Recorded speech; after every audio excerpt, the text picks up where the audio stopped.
नमस्ते friends. TDS related और एक वीडियो में आप सभी का स्वागत है। इस वीडियो में हम लोग बात करने वाले हैं इनकम टैक्स एक्ट के सेक्शन 194 IA के बारे में। इस सेक्शन 194 IA के अंतर्गत इमूवेबल प्रॉपर्टी को परचेस करने पर जो पेमेंट किया जाता है उसमें से टीडीएस काटा जाता है। तो इसी सेक्शन के बारे में हम यहाँ इस वीडियो में बात करेंगे। इस सेक्शन 194 IA के अंतर्गत कोई भी व्यक्ति यदि रेजिडेंट सेलर से कोई इमूवेबल प्रॉपर्टी परचेस करता है, यहाँ एक बात ध्यान रखनी होगी कि यहाँ यदि कोई एग्रीकल्चरल लैंड परचेस किया जाता है तो उसकी बात नहीं की गई है। एग्रीकल्चरल लैंड को छोड़ के कोई भी इमूवेबल प्रॉपर्टी यदि कोई व्यक्ति परचेस करता है और उस प्रॉपर्टी को परचेस करने के बाद सेलर को जब कंसिडरेशन का पेमेंट करता है, उस प्रॉपर्टी की कीमत का पेमेंट करता है, तो उस समय उससे पहले टीडीएस काटना होगा, उसके बाद सेलर को पेमेंट करना होगा। तो यहाँ जो कंसिडरेशन की बात की गई है, इमूवेबल प्रॉपर्टी को परचेस करने पर जो कंसिडरेशन का पेमेंट होगा, उस कंसिडरेशन में क्या क्या आएगा।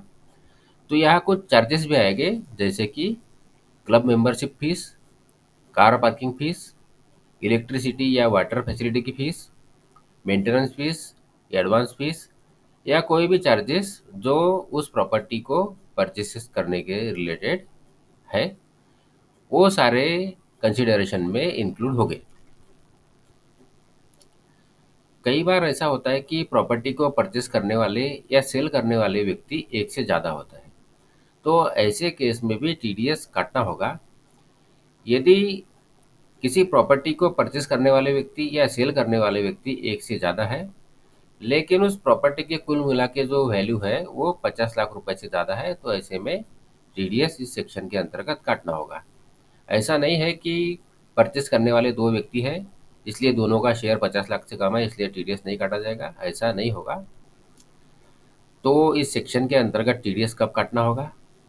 यदि उस इमूवेबल प्रॉपर्टी की परचेज वैल्यू 50 लाख रुपए से ज़्यादा है तो टीडीएस इस सेक्शन के अंतर्गत काटना होगा। तो जब यहाँ इमूवेबल प्रॉपर्टी की वैल्यू की बात की गई है, तो उस इमूवेबल प्रॉपर्टी की वैल्यू या उसकी स्टैम्प ड्यूटी वैल्यू दोनों में से जो ज़्यादा होगी उसे टीडीएस काटते समय ध्यान में लेना होगा और उस वैल्यू से टीडीएस काटना होगा।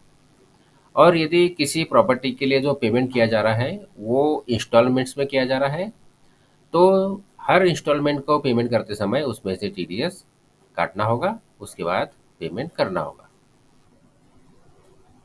इस सेक्शन के अंतर्गत टीडीएस का रेट क्या होगा? तो यदि इमूवेबल प्रॉपर्टी की वैल्यू या उसकी स्टैम्प ड्यूटी वैल्यू 50 लाख रुपए से कम है तो कोई टीडीएस नहीं काटना होगा, और यदि 50 लाख रुपए से ज़्यादा है तो 1% के रेट से टीडीएस इस सेक्शन के अंतर्गत काटना होगा, जो कि परचेसर काटेगा।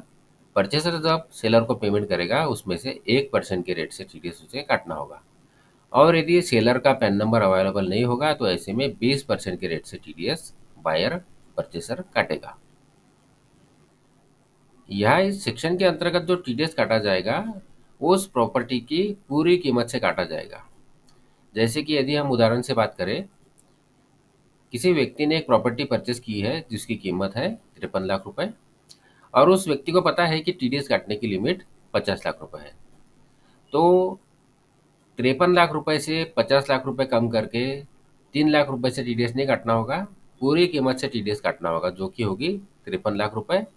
इस 53 लाख रुपए में से 1% के रेट से उसे 53,000 रुपए का टीडीएस काटना होगा।